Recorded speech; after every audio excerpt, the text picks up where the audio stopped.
am Sky Ainsworth, and this is a promotion video that I'm putting out for a lot of content I'm going to be putting on online.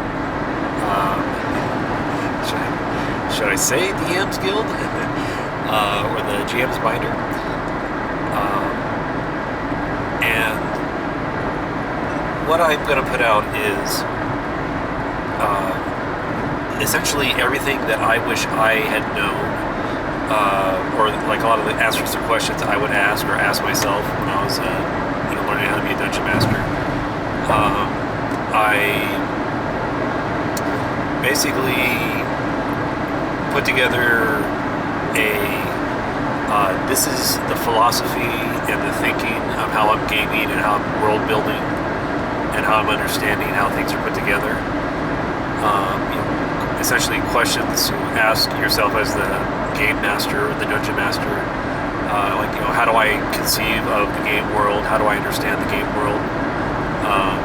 And answers to questions like, so what are the gods like? What is the astral sea like? I then provide essentially what is session 0. This is what gets you started. So sort of like, here's a real simple quest idea to present to the player, and then have higher tier quests and the like, to prepare you for later on. So essentially, you can get players together, explain to them the philosophy of being a dungeon master and tabletop role-playing games in general. Explain what it is they're playing, like why are they engaged in this interactive group activity, problem-solving activity, and that way you set expectations to the players, and then follow that up with interviewing the players on their likes and interests, their no-go areas. Take a few minutes to jot down some notes, and then start talking to the players and say like, hey, you're going to do this, you're going to do that, you're going to do this.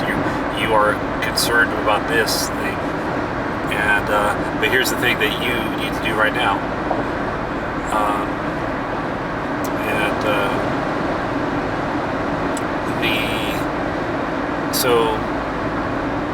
And I'm doing that for all the backgrounds, as much as I can for the classes, a little bit for the races, and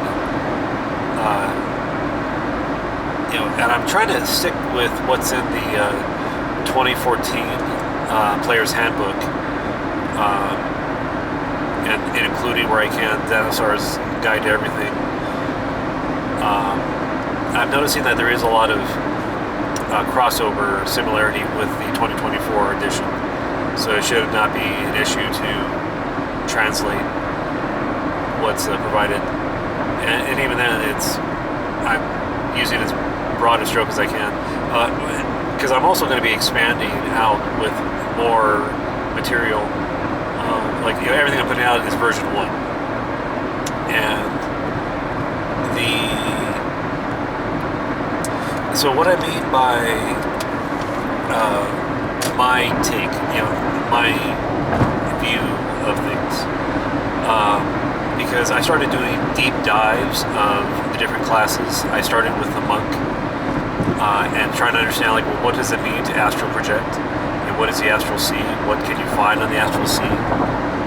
What does that mean for monks, and their role in the D&D universe? And reading all 3 Player's Handbook, Dungeon Master's Guide, Monster's Manual, and all of Xanathar's Guide, as well as several other module books and setting books. And so I feel like I fully understand what Wizards of the Coast, what it is that they have sought to achieve with the rules and the game and the experience in general. Because you as a dungeon master, you're trying to sell an experience, but you're also trying to sell engagement to the player, because that's how the players feel enjoyment, is if they feel engaged. And so my concept and philosophy of playing is interview the players, understand what they like, and then provide that to the players. And take notes, because when in doubt, refer to your notes. I'm finding that I'm having a lot of ease of playing, both in terms of like just starting the game like right away, from session 0 to making the gameplay continue for months on end,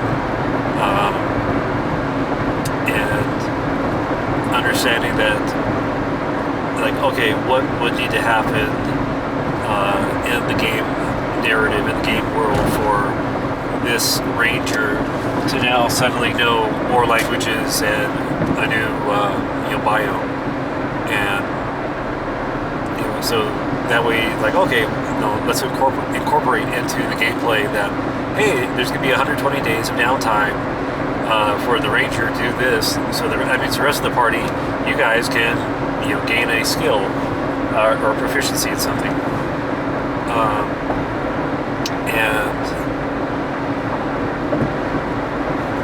and so that way, like, I find that gameplay is a lot easier for me as a game master to create, and I hope that my experience and work will translate over. I'm also planning to add, I mean, it's not necessarily that I consider it homebrew, because I am trying my best to keep everything within the game logic and game mechanics and rationale of like how to approach. So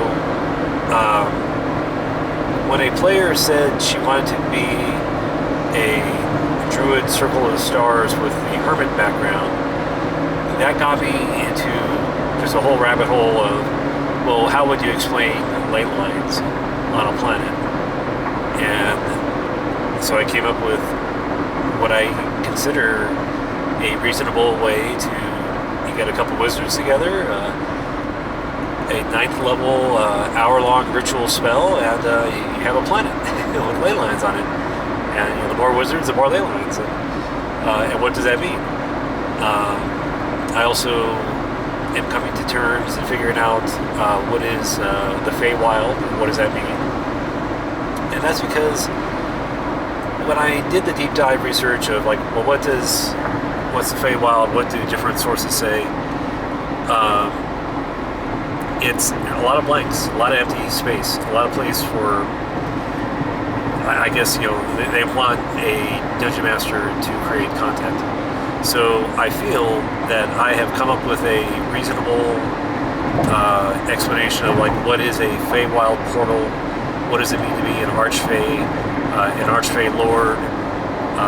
What do the different classes of druids mean? Subclasses of druids mean for creating Feywild portals? And and I hope that it provides a interesting, fun, experience for dungeon masters to like, oh, okay, so if I have this, what does that mean? What can I get for, or how can I use this, in terms of like, what happens in the game world.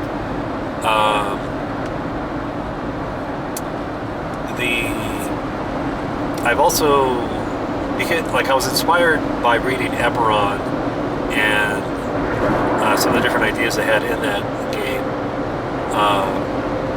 Like, what can you do with the Warforged? And I did the deep dive on Argon and all the information provided, and understanding like, okay, so what is it? How does it move? What can you do with it?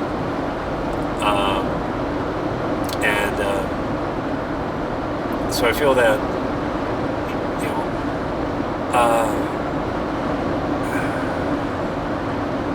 I understand how to provide like these in-game sort of mechanical ideas of like, well, what can this and that mean? And Bigby's Glory of the Giants book has also sort of reinforced a lot of the ideas that I've been thinking about in terms of the 3 foot or the 3 mile and 6 mile radius of regional effects for different creatures. And yeah, it's wild because I have my own version of a giant elemental chariot, and how you put that together and what you end up, what the end result is.